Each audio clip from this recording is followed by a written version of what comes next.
Verse for opening a sutra. The unsurpassed profound and wonderful Dharma is difficult to encounter in hundreds of millions of aeons. I now see and hear it, receive and uphold it, and I vow to fathom the Tathagata's true meaning. The Flower Adornment Sutra, Chapter 26, The 10 Grounds. The first ground, disciples of the Buddha.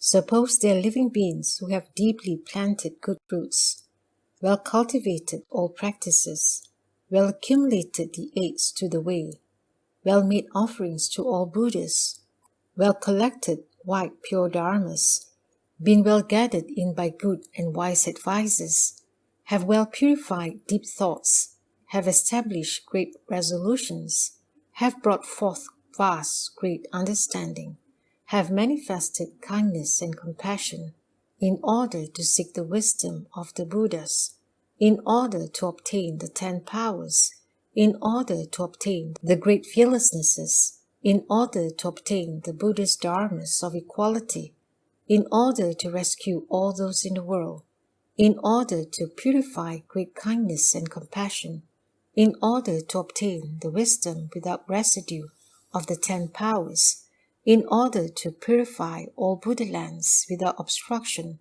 in order to know all the 3 periods of time in a single thought, in order to turn the great Dharma wheel without fear.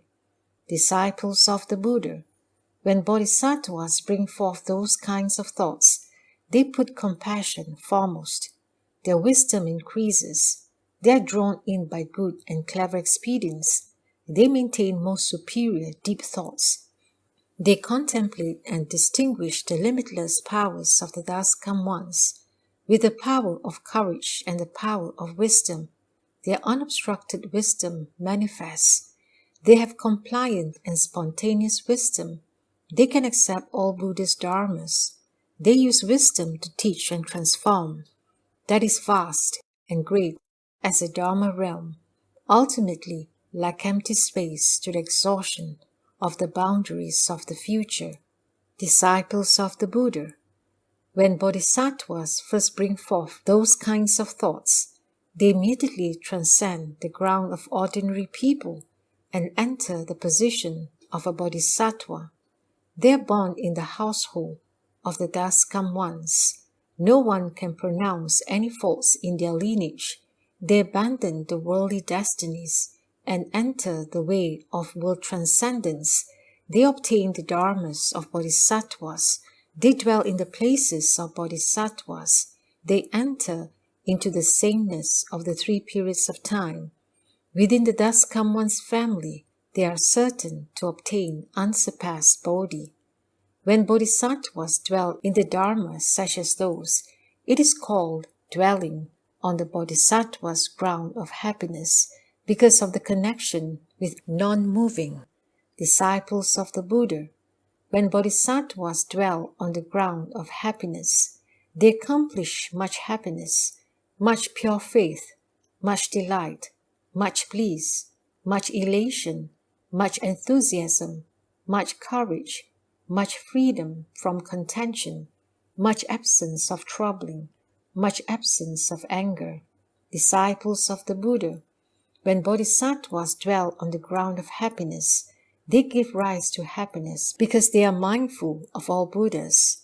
They give rise to happiness because they are mindful of all Buddha's dharmas. They give rise to happiness because they are mindful of all bodhisattvas. They give rise to happiness because they are mindful of all bodhisattvas' practices. They give rise to happiness because they are mindful of the purity of all paramitas. They give rise to happiness because they are mindful of the supremacy of all bodhisattvas' grounds. They give rise to happiness because they are mindful of all bodhisattvas' indestructibility. They give rise to happiness because they are mindful of the Daskam one's teaching and transforming of living beings. They give rise to happiness because they are mindful of the ability to benefit living beings. They give rise to happiness because they are mindful of entry into all the Daskam one's wisdom and experience. They also have this thought: I give rise to happiness because I've turned away from and left all worldly states. I give rise to happiness because I draw near to all Buddhas. I give rise to happiness because I've left all grounds of ordinary people far behind. I give rise to happiness because I draw the grounds of wisdom. I give rise to happiness because I've eternally cut off all evil destinies. I give rise to happiness because I'm a place of reliance for all living beings. I give rise to happiness because I see all thus come once. I give rise to happiness because I give rise to the experiences of all Buddhas. I give rise to happiness because I enter into sameness with all bodhisattvas. I give rise to happiness because I've left all alarming, hair-raising, and other such experiences far behind. And why? Once these bodhisattvas attain the ground of happiness, they leave all fears behind.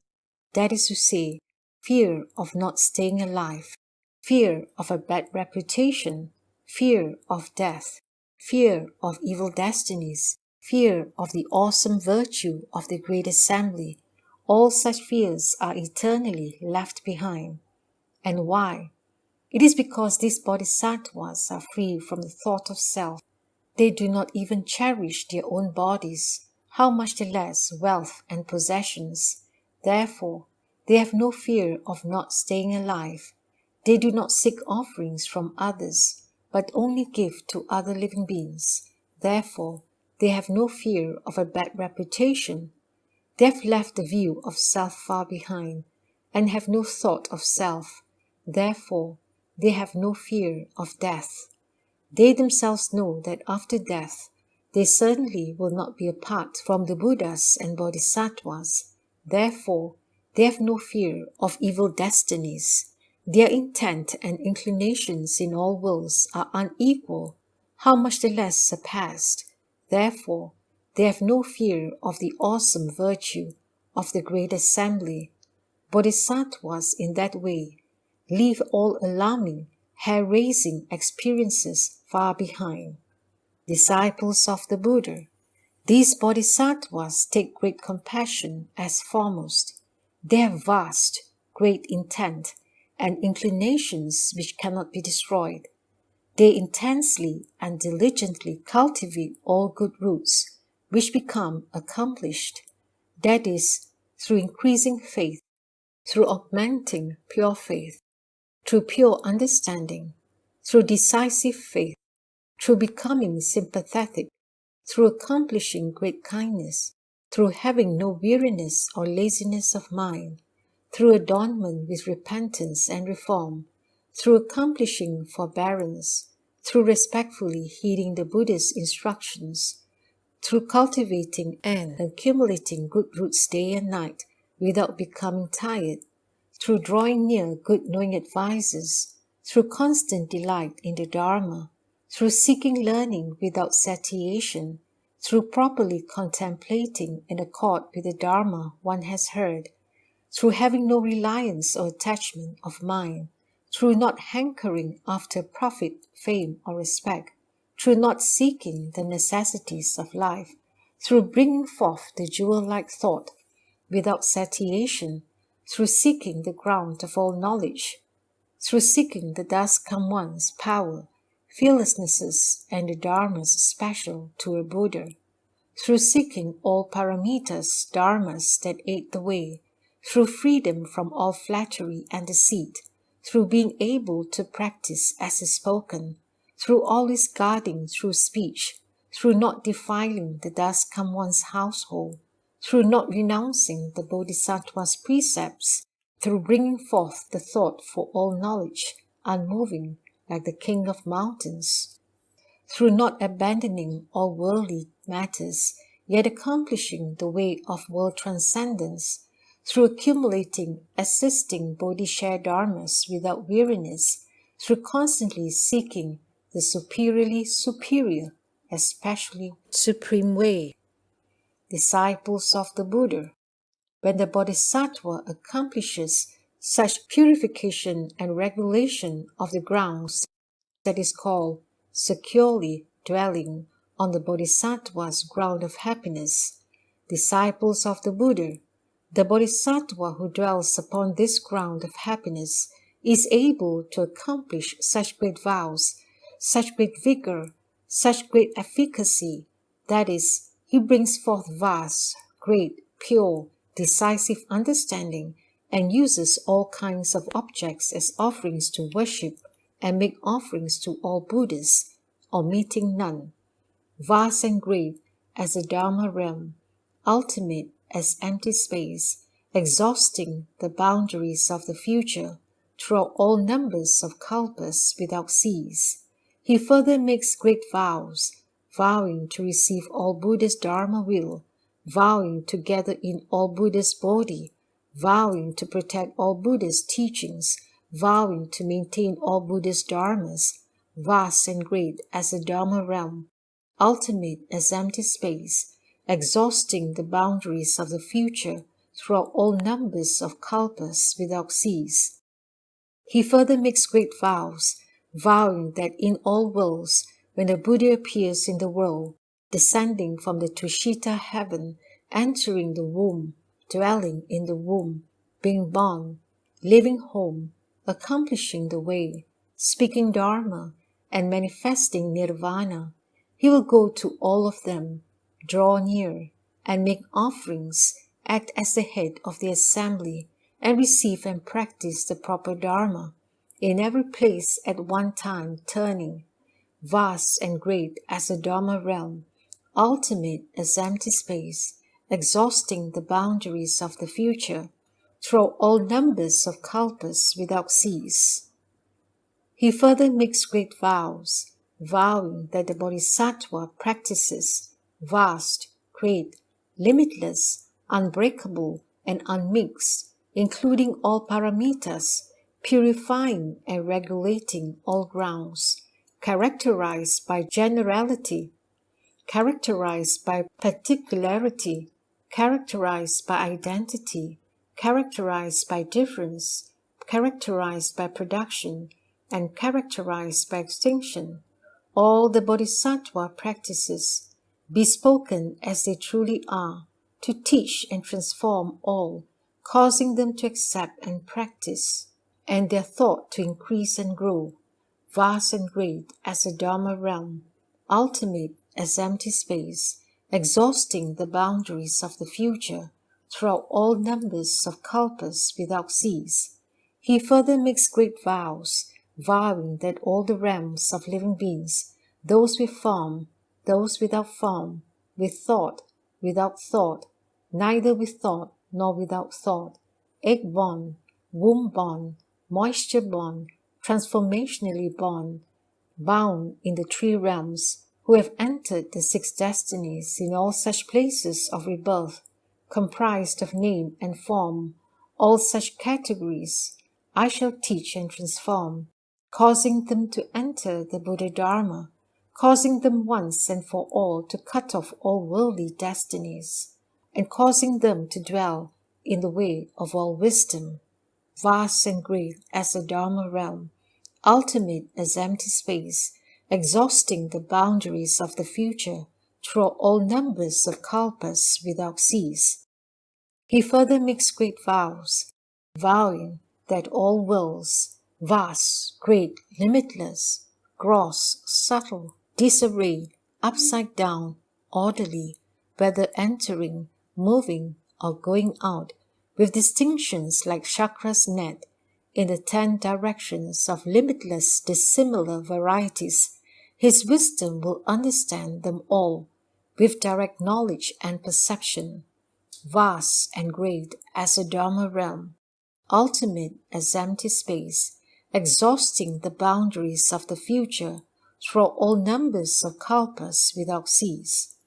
He further makes great vows, vowing that all countries enter one country, and that one country enter all countries, that limitless Buddha lands universally be purified, that light and multitudes of ornaments adorn them, that they be free from all afflictions, that they accomplish the way of purity, that limitless wise living beings fill them, that they universally enter all Buddhist vast great states, that they appear in accordance with the minds of living beings, causing them all to be happy, vast and great as the Dharma realm, ultimate as empty space, exhausting the boundaries of the future throughout all numbers of kalpas without cease.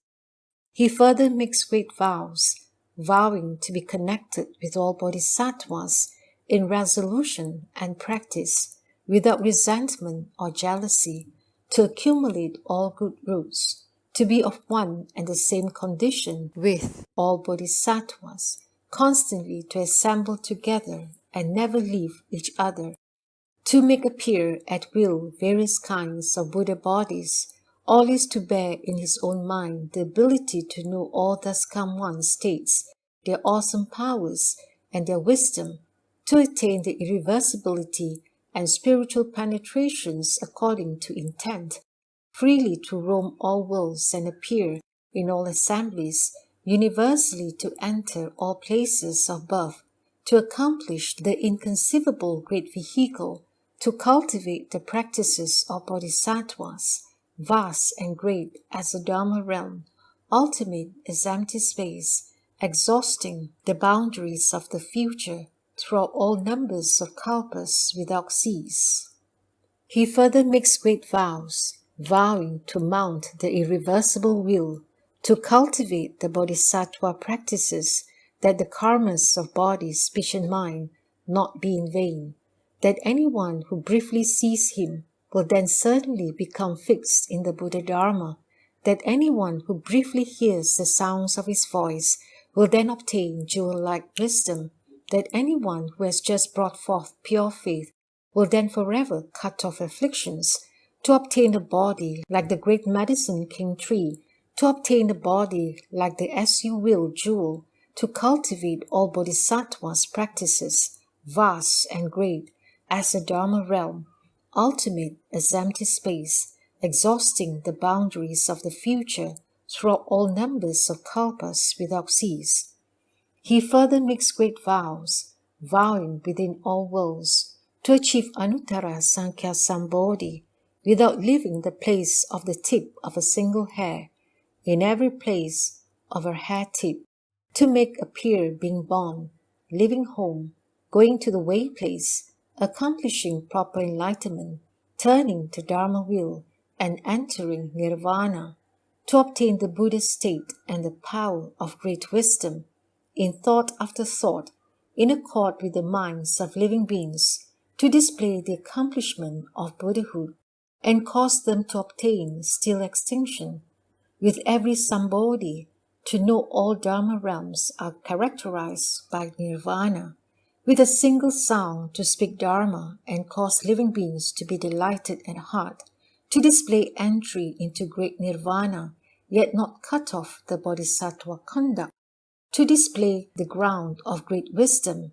and the establishment of all dharmas, with the penetration of dharma wisdom, the penetration of spiritual fulfillments, the penetration of illusions and comfortable changes and transformations, completely to fill the Dharma realm, vast and great as the Dharma realm, ultimate as empty space, exhausting the boundaries of the future throughout all numbers of kalpas without cease.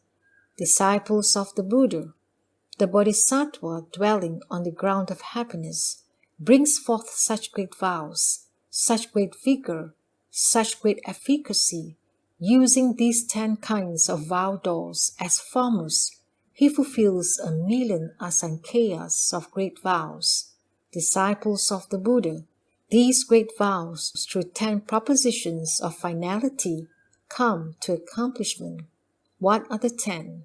They are the end of the realm of living beings, the end of the world realms, the end of realm of empty space, the end of the Dharma realm, the end of the realm of Nirvana, the end of the realm of Buddhas appearing, the end of the realm of wisdom of thus come ones, the end of the realm of what is thought by mind, the end of the realm of states entered by the Buddha's wisdom, the end of the realm of worldly turnings, dharma turnings, and knowledge turnings. If the realm of living beings is ended, then my vows are ended. If world realms up to and including the realm of worldly turnings, dharma turnings, and knowledge turnings are ended, then my vows are ended.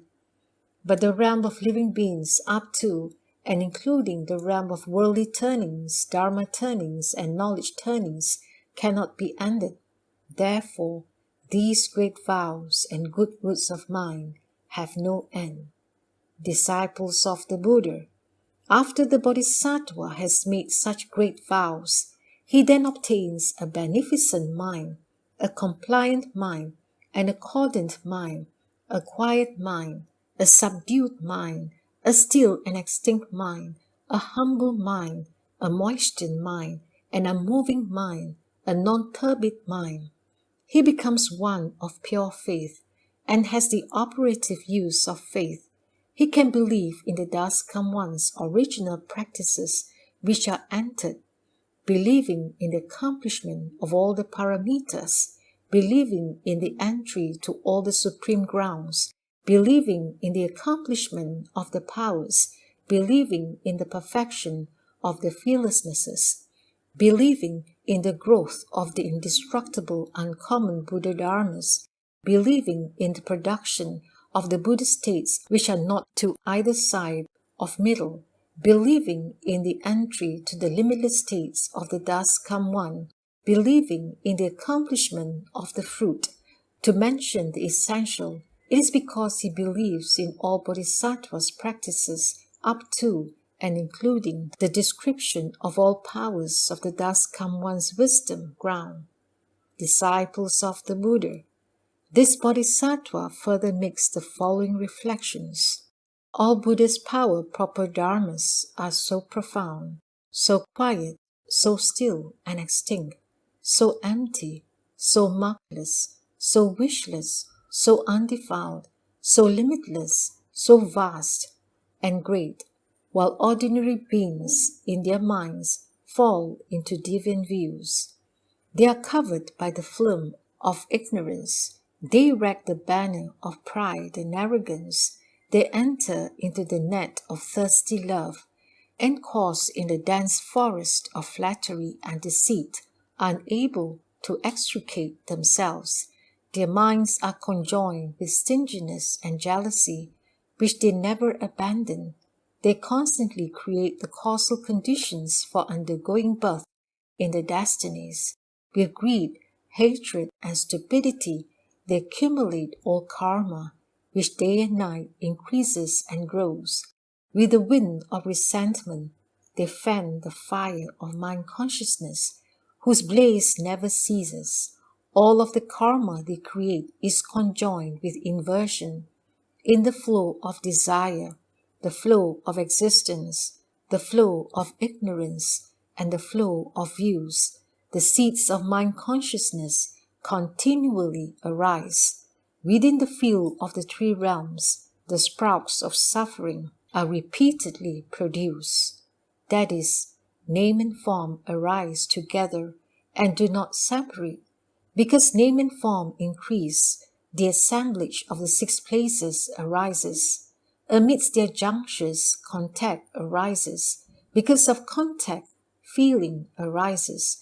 Because of feeling, love arises. Love increases, therefore grasping arises. Grasping increases, therefore existence arises. Because existence arises, birth, old age, anxiety, sorrow, suffering, and vexation come to exist. Such living beings as those produced and increase the mass of suffering.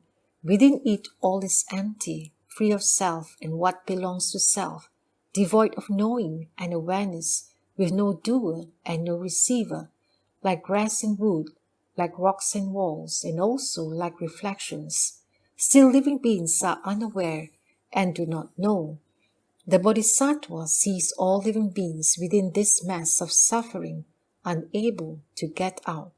Therefore, he immediately brings forth wisdom of great compassion and makes the following reflections. All these living beings I should rescue and save, and set in the place of ultimate peace and joy. Therefore, he immediately brings forth bright wisdom of great kindness. Disciples of the Buddha, the Bodhisattva Mahasattva accords with such great compassion and great kindness, using deep, profound thought at the time of dwelling on the first ground. He gives away all objects without grudging or stinginess. Seeking the Buddha's great wisdom, he cultivates great renunciation. Whatever he possesses, he is able to give away completely. That is, such objects as wealth and granaries, gold, silver, money, pearls, lapis lazuli, shells, jade and coral, jeweled ornamental articles to decorate the body, elephants, horses, chariots and conveyances, servants and citizens, cities, towns and villages, parks, groves, pavilions with vistas, wives, concubines, sons, daughters, the inner and outer retinues, and all remaining enjoyable possessions, his head, eyes, hands, and feet, his blood, flesh, marrow, and all the parts of his body, begrudging none of them, in order to seek all Buddha's vast great wisdom. That is called the Bodhisattva, who dwells upon the first ground's accomplishment of great renunciation. Disciples of the Buddha, the Bodhisattva, using this kind of compassionate mind of great renunciation, wishing to rescue and protect all living beings, further enlarges the scope of his search for all worldly and world-transcending beneficial matters, never being tired or weary. Therefore, he immediately attains to the accomplishment of an untiring, unwearied mind. Once he has obtained an untiring, unwearied mind concerning all sutras and shastras, his mind is not nervous or afraid. Because he is not nervous or afraid, he immediately attains to the accomplishment of the wisdom of all sutras and shastras. Once he has acquired that wisdom, he is skilled at estimating what should be done and what should not be done towards all superior, average, and inferior living beings, as is appropriate and according to his strength, in according with what they like. He acts in that way. Therefore, this Bodhisattva attains to the accomplishment of worldly wisdom. Once he has accomplished worldly wisdom, he knows the times and he knows the capacities, and using the adornments of repentance and reform, he diligently cultivates the path of benefiting self while benefiting others. Therefore, he accomplishes the adornments of repentance and reform. In the midst of these practices, he diligently cultivates escape without retreating or deflecting, and accomplishes the power of solidity. Once he has acquired the power of solidity, he diligently makes offerings to all Buddhas. With regard to the Buddha's teaching dharmas, he is able thus to speak and practice. Disciples of the Buddha, the Bodhisattva in that way accomplishes 10 kinds of dharmas of purification of all grounds, that is, faith, compassion, kindness, renunciation, non-weariness, knowing all sutras and shastras, skill at understanding worldly dharmas, repentance and reform, the power of solidity, making offerings to all Buddhas, relying on the teachings to cultivate. Disciples of the Buddha, when the Bodhisattva has come to dwell on this ground of happiness, by means of the power of great vows, he comes to see many Buddhas. That is, he sees many hundreds of Buddhas, many thousands of Buddhas, many hundreds of thousands of Buddhas, many millions of Buddhas, many hundreds of millions of Buddhas, many thousands of millions of Buddhas, many hundreds of thousands of millions of Buddhas, many millions of nayutas of Buddhas, many hundreds of millions of nayutas of Buddhas, many thousands of millions of nayutas of Buddhas, many hundreds of thousands of millions of nayutas of Buddhas, and completely, with a great and profound mind, he worships and reveres them, attends upon and makes offerings to them, using clothing, food and drink, bedding and medicines, all of the necessities of life, completely offering them up. He makes offerings as well as to all members of the Sangha, and taking those good roots, he transfers them all to unsurpassed Bodhi.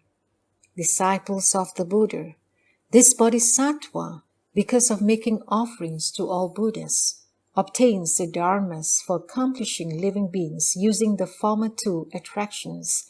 He attracts and gathers in living beings, that is, giving and kind words. As to the latter two dharmas of attraction, because he only uses the power of faith and understanding, his practice has not yet well penetrated this. That Bodhisattva among the 10 paramitas emphasizes the paramita of giving. It is not that he fails to cultivate the remaining paramitas, but he only does so according to his strength and proportionately. What this Bodhisattva diligently cultivates, the making of offerings to all Buddhas, the teaching and transforming of living beings, and all of the good roots from cultivating the dharmas or purification of the grounds, he completely transfers to the ground of all wisdom, becoming progressively more bright and pure, subdued, compliant, and accomplished, and capable of acting in accord with his intent.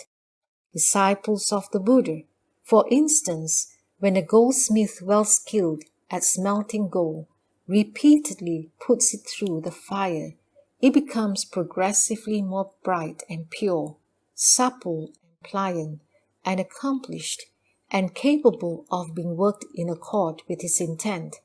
The Bodhisattva is also like this.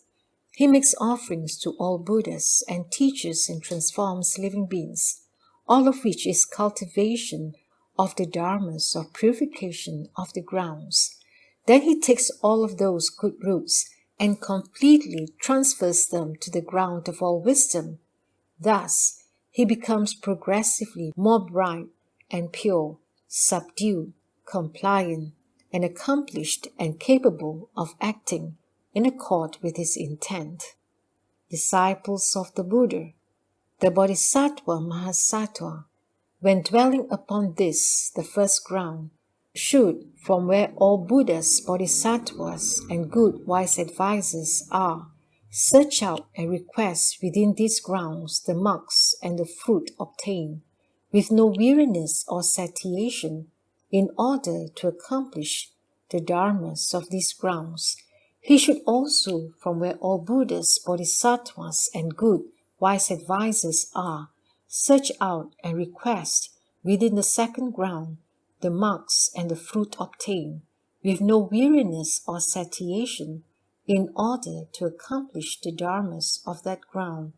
He should also in that way search out and request within the third, the fourth, the fifth, the sixth, the seventh, the eighth, the ninth, and the 10th grounds, the marks and the fruit obtained, with no weariness or satiation, in order to accomplish the dharmas of those grounds.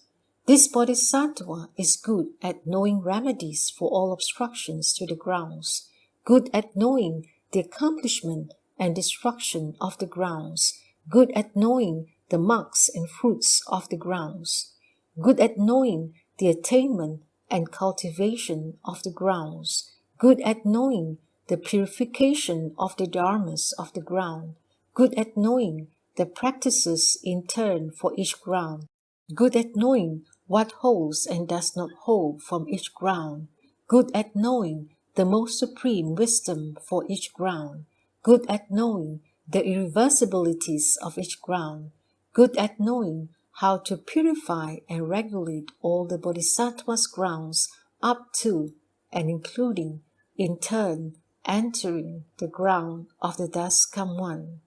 Disciples of the Buddha, the Bodhisattva in that way is good at knowing the marks of the grounds. Starting from the first ground, he gives rise to practice which is uninterrupted. He continues in that way until he enters the 10th ground without interruption. Due to the light of wisdom of all those grounds, he accomplishes the thus come one's light of wisdom. Disciples of the Buddha. He is like a merchant leader who is skilled in expedient methods. When he is about to lead a group of merchants to visit a great city, before they have set out, he first inquires about the merits and drawbacks of the road, the halting places along it, and whether it is safe or not. Afterwards, equipped with provisions for the road, he does what needs to be done. Disciples of the Buddha. That great merchant leader, although he has not yet taken a step, is able to know all matters concerning safety on the road. He skillfully uses wisdom to plan, estimate, and consider, and prepares what is required so that they will not run short. He then leads the group of merchants until they safely reach the great city. He and the group of people completely avoid all disasters. Disciples of the Buddha. The Bodhisattva, that merchant leader, is also that way. While dwelling on the first ground, he is good at knowing remedies for obstructions to all grounds, up to and including being good at knowing how to purify all the Bodhisattva grounds, and in turn enter the ground of the thus come one. Afterwards, equipped with the provisions of blessings and wisdom, he leads all living beings through the wilderness of birth and death with its places of danger until they safely arrive at the city of Saravajna. He and all the living beings do not experience disasters. Therefore, the Bodhisattva should never be lax and should cultivate the most supreme, pure karma of all grounds, up to and including tending towards and entering the ground of the thus come one's wisdom. Disciples of the Buddha. This is called a summary discussion of the Bodhisattva Mahasattva's entry to the door of the first Bodhisattva ground. If discussed at length, there are limitless and boundless hundreds of thousands of asankheyas of particulars. Disciples of the Buddha. The Bodhisattva who dwells upon this, the first ground, for the most part acts as a king of Jambudvipa. He is powerful, honored, and sovereign, and constantly protects the proper dharma. He is able to use great giving to gather in living beings. He is skilled at ridding living beings of the defilement of stinginess. He constantly practices great giving without exhaustion or end, giving pleasing words, beneficial practices, and identity in actions. All such karma that is created is not separate from mindfulness of the Buddha, not separate from mindfulness of the Dharma, not separate from mindfulness of the Sangha, not separate from mindfulness of the Bodhisattva, not separate from mindfulness of the Bodhisattvas of identical practice, not separate from mindfulness of the Bodhisattva practices, not separate from mindfulness of the Paramitas, not separate from mindfulness of all grounds, not separate from mindfulness of the powers, not separate from mindfulness of the fearlessnesses, not separate from mindfulness of the uncommon Buddha Dharmas, up to and including not separate from mindfulness of endowment with the wisdom of all modes. He further makes the following reflections. I should among all living beings be a leader, be supreme, be especially supreme, be wonderful, be subtle and wonderful, be superior, be unsurpassed, be a guide, be a general, be a chief, up to and including being one with the wisdom of all wisdoms upon whom one may rely. This Bodhisattva, if he wants to renounce the home life within the Buddha Dharma, diligently cultivates with vigor and then can leave the home, his wife and children, and the 5 desires. He relies upon the dust come one's teaching, lives the home life, and studies the way. Thereupon, after leaving home, he diligently cultivates with vigor. Within the space of a thought, he attains 100 samadhis. He comes to see 100 Buddhas. He is able to know 100 Buddha's spiritual powers. He is able to quake 100 Buddha lands. He is able to go beyond 100 Buddha lands. He is able to illumine 100 Buddha lands. He is able to teach and transform the living beings of 100 worlds. He is able to live for 100 kalpas. He is able to know the boundaries of before and afterwards, the events of 100 kalpas for each. He is able to enter 100 dharma doors. He is able to manifest 100 bodies. With every body, he is able to manifest 100 bodhisattvas as his retinue. If he employs especially supreme power of bodhisattva vows to manifest at ease, he surpasses that number. In 100 kalpas, 1,000 kalpas, 100,000 kalpas, up to and including 100,000 million nayutas of kalpas, the number could not be counted or known. At that time, Vajra Treasury Bodhisattva, wishing to restate his meaning, spoke verses saying, should someone assemble multitudes of good, he becomes endowed with white, pure dharmas. He makes offerings to the honored one of gods and humans and follows the path of kindness and compassion. His faith and understanding are most vast and great. His resolutions and inclinations too are pure. Intent upon the search for a Buddha's wisdom, he brings forth this thought unsurpassed.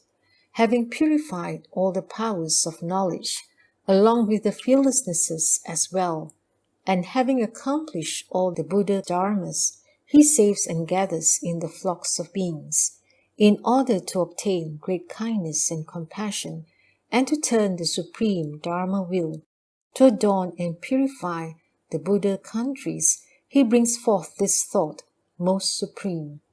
He in one thought knows the 3 periods of time, yet he has no discriminations. There are various times which are not the same he employs to appear within the world. To speak in summary, he seeks all Buddhas, supreme merit and virtue, each and all. He brings forth the thought vast and great, whose measure equals realms of empty space. With compassion foremost and wisdom principal, and expedience along with interactives, his mind of faith and understanding pure, he has the thus come one's limitless powers. Unobstructed wisdom then appears, enlightened of himself not due to others, identically endowed as the thus come ones, he brings forth this thought, most supreme.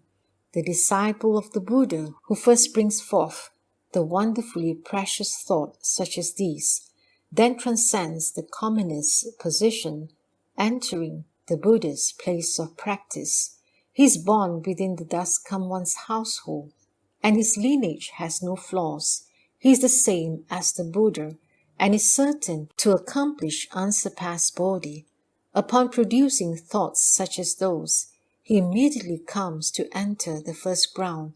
His resolve and inclinations are immovable, being like the great kind of mountains. He has much happiness, much liking, and much pure faith as well. He has courageous vigor to the utmost, along with much elation and rejoicing. He is quite free from contention, from troubling and harming, and from hatred. He knows shame, respect, and rectitude, and well protects and guards his faculties. He seeks all the multitudes of wisdom, of the one incomparable in the world. This place is one I should achieve, mindful, giving rise to happiness. Upon initially entering the first ground, he immediately transcends the 5-fold fears, not staying alive, dying, bad reputation, evil destinies, and the assembly's awesome virtue. He attaches neither to self nor to what pertains to self. All of these disciples of the Buddha leave all fearfulness far behind. All is practicing great kindness and pity. He constantly has faith as well as reverence. He is replete with merit and virtue of repentance, night and day, increasing wholesome dharmas. He delights in dharma's true and actual benefits, and does not love the reception of desires. He reflects upon the dharmas he has heard, far free from the practice of grasping. He has no greed for benefits or offerings, and he only delights in Buddha's body. With one mind he seeks the Buddha's wisdom, concentration undivided, with no other thought.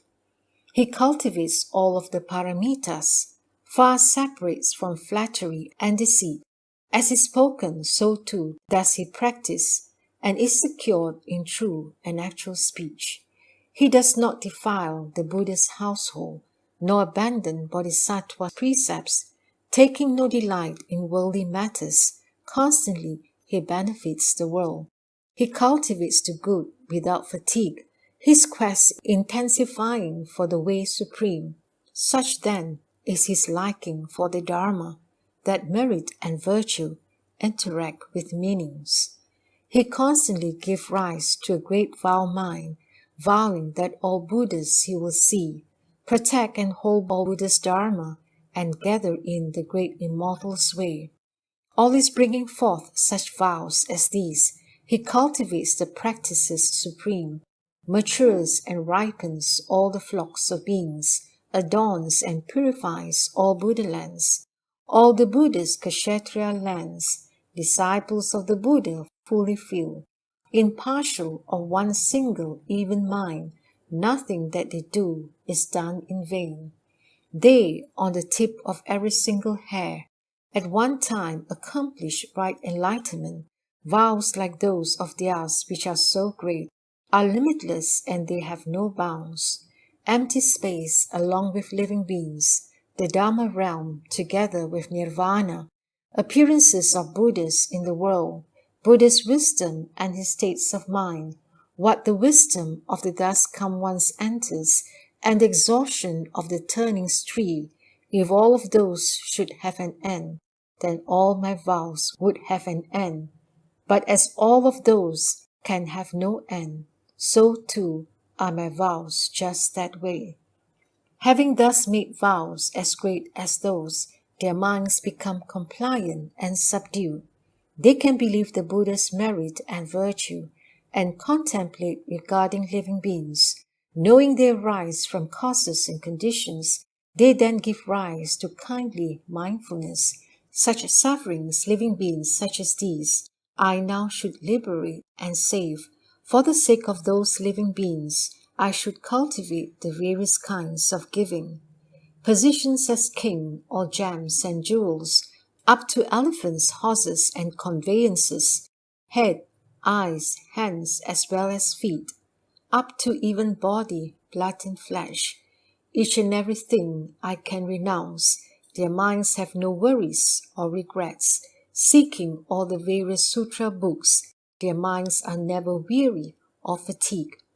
Well can they understand their drift and meaning, adapting them to practices of worlds. Repentance and reform, their own adornment, their cultivation is progressively more solid.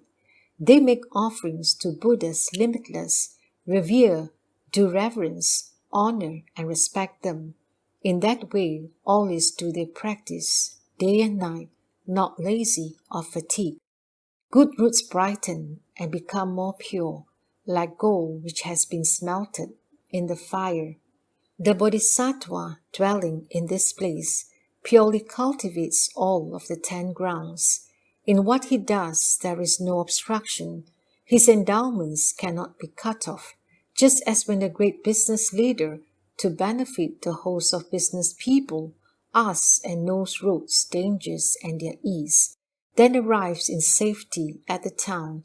The Bodhisattva who dwells on the first ground, you should know just also in that way, with courageous vigor unobstructed, reaches and arrives at the 10th ground. While he dwells on this, the initial ground. He acts as king of merit and great virtue. He uses Dharma to transform all beings, compassion-hearted with no trace of harming, ruling and directing Jambudvipa in transforming customs. None does he not reach, making all established in great giving, accomplished by the wisdom of a Buddha. In his wish to seek the way supreme, renouncing then his own royal position, he can, within the midst of the Buddha's teaching, courageous and with diligence cultivate. He then attains to 100 samadhis, and he comes to see all 100 Buddhas. He makes 100 worlds tremble and quake. His illumination's reach is also thus. He transforms and saves 100 beings to enter in 100 Dharma doors. He can know 100 kalpas matters and appear within 100 bodies. There then appear 100 bodhisattvas acting as a retinue for him. If he uses comfort from his power vows, their number, limitless, surpasses this. I, among the meanings of this ground, have in general spoken a small portion. If one wants to analyze most broadly, one cannot finish in a million kalpas the bodhisattva's path, the most supreme, or benefiting all the flocks of beings, dharmas such as those of the first ground I've now already finished speaking.